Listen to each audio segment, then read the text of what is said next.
Assalamualaikum warahmatullahi wabarakatuh. Perkenalkan, nama saya Ilma Zukriviana. Saya dari kelas 11 MIPA 4. Di sini saya akan menjelaskan objek dan cara pengenaan pajak. Yang pertama, pajak penghasilan. Pengertian: pajak penghasilan atau PPh adalah pajak negara yang dikenakan terhadap setiap tambahan kemampuan ekonomis yang diterima atau diperoleh wajib pajak, baik yang berasal dari Indonesia maupun dari luar Indonesia, yang dapat dipakai untuk konsumsi atau untuk menambah kekayaan wajib pajak yang bersangkutan. Subjek pajak penghasilan dibagi menjadi 3, yaitu subjek pajak pribadi, subjek pajak harta warisan belum dibagi, dan subjek pajak badan. Objek pajak penghasilan. Yang menjadi objek pajak adalah penghasilan, yaitu setiap tambahan kemampuan ekonomis yang diterima atau diperoleh wajib pajak, baik yang berasal dari Indonesia maupun dari luar Indonesia, yang dapat dipakai untuk konsumsi atau untuk menambah kekayaan wajib pajak yang bersangkutan dengan nama dan dalam bentuk apapun, termasuk a. penggantian atau imbalan berkenaan dengan pekerjaan atau jasa yang diterima atau diperoleh, termasuk gaji, upah, tunjangan, honorarium, komisi, bonus, gratifikasi, uang pensiun, atau imbalan dalam bentuk lainnya, kecuali ditentukan lain dalam undang-undang ini. B. Hadiah dari undian atau pekerjaan atau kegiatan dan penghargaan. C. Laba usaha. D. Keuntungan karena penjualan atau karena pengalihan harta. E. Penerimaan kembali pembayaran pajak yang telah dibebankan sebagai biaya dan pembayaran tambahan pengembalian pajak. F. Bunga termasuk premium, diskonto, dan imbalan karena jaminan pengembalian utang. G. Dividen dengan nama dan dalam bentuk apapun, termasuk dividen dari perusahaan, asuransi kepada pemegang polis, dan pembagian sisa hasil usaha koperasi. H. Royalti atau imbalan atas penggunaan hak. I. Sewa dan penghasilan lain sehubungan dengan penggunaan harta. J. Penerimaan atau perolehan pembayaran berkala. K. Keuntungan karena pembebasan utang kecuali sampai dengan jumlah tertentu yang ditetapkan dengan peraturan pemerintah. L. Keuntungan selisih kurs mata uang asing. M. Selisih lebih karena penilaian kembali aktif. N. Premi asuransi. O. Iuran yang diterima atau diperoleh perkumpulan dari anggotanya yang terdiri dari wajib pajak yang menjalankan usaha atau pekerjaan bebas. P. Tambahan kekayaan neto yang berasal dari penghasilan yang belum dikenakan pajak. Q. Penghasilan dari usaha berbaris syariah. R. Imbalan bunga sebagaimana dimaksud dalam undang-undang yang mengatur mengenai ketentuan umum dan tata cara perpajakan. Dan S. Surplus bangsa Indonesia. Contoh pajak penghasilan atau PPh. Ini pajak sebelum menikah. Ilham seorang karyawan wajib pajak belum menikah atau TK per 0. Gaji per bulan sama dengan Rp 6 juta. Penghasilan neto per tahun sama dengan Rp 6 juta dikali 12. 12 ini dari per tahun, karena 1 tahun ada 12 bulan, sama dengan hasilnya 72.000. PTKP sama dengan Rp 54.000. Kemudian PKP Ilham sama dengan 72 dari penghasilan neto per tahun dan dikurang Rp 54.000 dari PTKP sama dengan 18. Pembayaran PPh yaitu tarif 5% sama dengan 5% dikali 18 hasil dari ini sama dengan Rp 900. PPh tersebut sudah dipotong oleh pemberi kerja atau perusahaan, sehingga saat melaporkan pajak di SPT tahunan nihil atau tidak kurang bayar pajak. Yang kedua yaitu pajak pertambahan nilai. Pengertian, pajak pertambahan nilai adalah pajak yang dikenakan atas konsumsi dalam negeri oleh wajib pajak orang pribadi, badan, dan pemerintah. Dalam penerapannya, badan atau perorangan yang membayar pajak ini tidak diwajibkan untuk menyetorkan langsung ke kas negara, melainkan lewat pihak yang memotong pajak pertambahan nilai. Pajak pertambahan nilai bersifat objektif, tidak kumulatif, dan merupakan pajak tidak langsung. Subjek pajaknya terdiri dari pengusaha kena pajak atau PKP dan non-PKP. Harus dipahami, subjek pajak ini berbeda dengan wajib pajak. Subjek pajak belum memiliki kewajiban untuk membayar pajak, sedangkan wajib pajak sudah memiliki kewajiban untuk membayar pajak. Objek pajak pertambahan nilai yang dikenakan pajak pertambahan nilai atau biasa disebut dengan objek PPN adalah: pertama, penyerangan barang kena pajak atau BKP dan jasa kena pajak atau JKP di dalam daerah pabean yang dilakukan oleh pengusaha. 2. Impor barang kena pajak. 3. Pemanfaatan barang kena pajak tidak berwujud dari luar daerah pabean di dalam daerah pabean. 4. Pemanfaatan jasa kena pajak dari luar daerah pabean di dalam daerah pabean. 5. Ekspor barang kena pajak berwujud atau tidak berwujud dan ekspor jasa kena pajak oleh pengusaha kena pajak atau PKP. Contoh pajak pertambahan nilai. Arini membuka toko dan menjual barang kena pajak. Ia membeli suatu barang secara tunai seharga Rp2.300.000 dengan faktur pajak masukan sebesar Rp230.000. Ia menjual pakaiannya seharga Rp2.600.000. Lalu berapa pajak pertambahan nilai yang ditetapkan Arini pada pembeli pakaiannya? Dengan rumus PPN dipungut sama dengan dasar pengenaan pajak atau DPP dikali tarif. PPN dipungut sama dengan dasar pengenaan pajak atau DPP itu dari ini 2.600.000 dikali 10%, 10% itu tarif. Kemudian dikalikan 2.600.000 dikali 10% yaitu 10/100.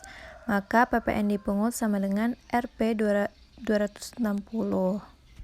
Kewajiban pajak pertambahan nilai yang disetor adalah dengan mengurangi PPN, keluaran dengan kredit pajak atau VPM. Perhitungan setoran PPN yaitu 260 dari sini hasil dasar pengenaan pajak dikali tarif dan dikurang 230 dari pajak masukan. Ini sama dengan hasilnya Rp30.000, maka jawabannya adalah 30.000. Jadi, pajak pertambahan nilai yang ditetapkan Arini pada pembeli pakainya adalah 30.000. Yang ketiga yaitu pajak penjualan atas barang mewah. Pengertian pajak penjualan atas barang mewah atau seringkali disebut pajak barang mewah adalah pajak yang dikenakan atas transaksi barang kena pajak yang tergolong mewah, baik yang diproduksi di dalam negeri maupun diimpor. Objek pajak penjualan atas barang mewah. Beberapa dari Anda mungkin masih merasa kebingungan mengapa Anda harus membayar objek PPNBM seperti mobil, motor, atau BKP mewah lainnya dengan sangat mahal, terutama barang otomotif seperti mobil dan motor. Mahalnya objek PPNBM yang tergolong mewah tersebut disebabkan atas pembelian barang-barang mewah akan dikenakan PPNBM. Berdasarkan Undang-Undang Nomor 8 Tahun 1984 yang kini sudah mengalami perubahan, yakni Undang-Undang Nomor 42 Tahun 2009 tentang perubahan ketiga pajak pertambahan nilai barang dan jasa dan pajak penjualan atas barang mewah yang termasuk dalam objek PPNBM adalah sebagai berikut. 1. Objek PPNBM merupakan barang-barang kebutuhan pokok. 2. PPNBM hanya dikonsumsi oleh orang-orang atau masyarakat tertentu. 3. Objek PPNBM umumnya hanya dikonsumsi oleh orang-orang yang memiliki penghasilan tinggi. 4. Objek PPNBM dikonsumsi demi status atau untuk menunjukkan status sosialnya. Berdasarkan apa yang diuraikan di atas, maka tidak heran harga mobil dan motor yang tergolong mewah atau objek PPNBM ini memang tidak tertanggung-tanggung mahalnya. Contoh soal PPNBM. PT C mengimpor BKP yang tergolong mewah dengan nilai impor senilai Rp200. Atas impor tersebut dikenai PPN sebesar 10% dan PPNBM sebesar 30%. DPP atas impor BKP yang tergolong mewah tersebut adalah senilai Rp200, tidak termasuk PPN sebesar 10% dan PPNBM sebesar 30%. Yang dikenakan atas impor BKP tersebut, berapakah jumlah yang harus dibayarkan PTC atas impor BKP yang tergolong mewah tersebut? Jawaban, DPP atau nilai impor sama dengan 200. Ini dari sini ya. PPN sama dengan 200 dikali 10%. 10%. Maka 200 dikali 10/100 yaitu 20. PPNBM sama dengan 200 dikali 30%. 30% dari PPNBM. 200 dikali 30/100 adalah 60. Berdasarkan perhitungan di atas, maka PTC harus membayar impor BKP senilai Rp280.000. Yang keempat yaitu pajak bumi dan bangunan. Pengertian: pajak bumi dan bangunan adalah sebuah pungutan wajib yang diambil oleh pemerintah terhadap suatu bangunan yang digunakan sebagai tempat tinggal, perusahaan, maupun pelaku bisnis kecil dan menengah.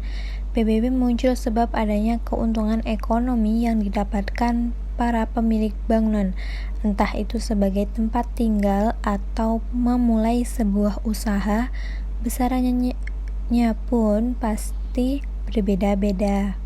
Objek pajak bumi dan bangunan. Di dalam menghitung pajak jenis ini hanya ada dua objek yang dapat dijadikan acuan, seperti 1. Bumi. Permukaan bumi yang meliputi tanah, daratan, dan lautan serta tubuh bumi yang berada di bawahnya. Beberapa contoh konkretnya adalah kebun, sawah, tanah, ladang, pekarangan, hingga tambang. 2. Bangunan. Konstruksi bangunan yang dibuat dan ditancapkan di dalam bumi, semisal rumah tinggal, bangunan usaha, gedung bertingkat, pusat perbelanjaan, perhotelan, dan lain-lain. Namun, tidak semua objek yang berada di bumi dan bangunan akan terhitung sebagai sebuah pajak, sebab ada beberapa aturan yang memperbolehkan sebuah tempat tidak harus membayarkan pajak bumi dan bangunannya, seperti 1. Sengaja dibangun untuk kebutuhan bersama, semisal tempat peribadatan, rumah sakit pemerintah, tempat wisata publik, panti asuhan, serta sekolah umum. 2. Dibangun untuk tempat peristirahatan terakhir benda ataupun manusia, semisal kuburan dan museum antik. 3. Dibuat dengan fungsi sebagai hutan alam, suaka hewan, untuk mencegah kepunahan, dan lain-lain. 4. Digunakan oleh perwakilan badan organisasi internasional yang telah disetujui sebelumnya. Contoh soal PBB. Pak Amin memiliki rumah seluas 50 meter persegi yang berdiri di atas sebidang tanah seluas 100 meter persegi. Diketahui harga bangunan tersebut adalah Rp500, sedangkan harga tanah tersebut adalah Rp1.000.000. Jadi, berapakah PBB yang harus dibayarkan oleh Pak Amin? Jawabannya adalah Pertama, hitung terlebih dahulu nilai bangunan dan tanahnya. Bangunan ini 50 meter dikali 500 sama dengan Rp25.000. Sedangkan tanahnya 100 dikali Rp 1 juta sama dengan Rp100.000. Kedua, hitung NJOP-nya dengan menjumlahkan nilai bangunan dan tanah. Nilai bangunan Rp25.000, kemudian nilai tanahnya Rp 100.000. Kemudian dijumlahkan 25 ditambah 100 sama dengan Rp125.000. Yang ketiga, setelah diketahui NJOP-nya, kita bisa langsung menghitung PBB-nya. Ini NJOP sama dengan 20% dikali 125.000. 125.000 dari jumlah bangunan dan tanah sama dengan 25.000. PBB-nya 0,5% dikali 25.000. 25.000 adalah hasil NJOP sama dengan 125.000. Maka PBB-nya yang harus dibayarkan oleh Pak Amin adalah 125.000. Thanks for watching. Wassalamualaikum warahmatullahi wabarakatuh.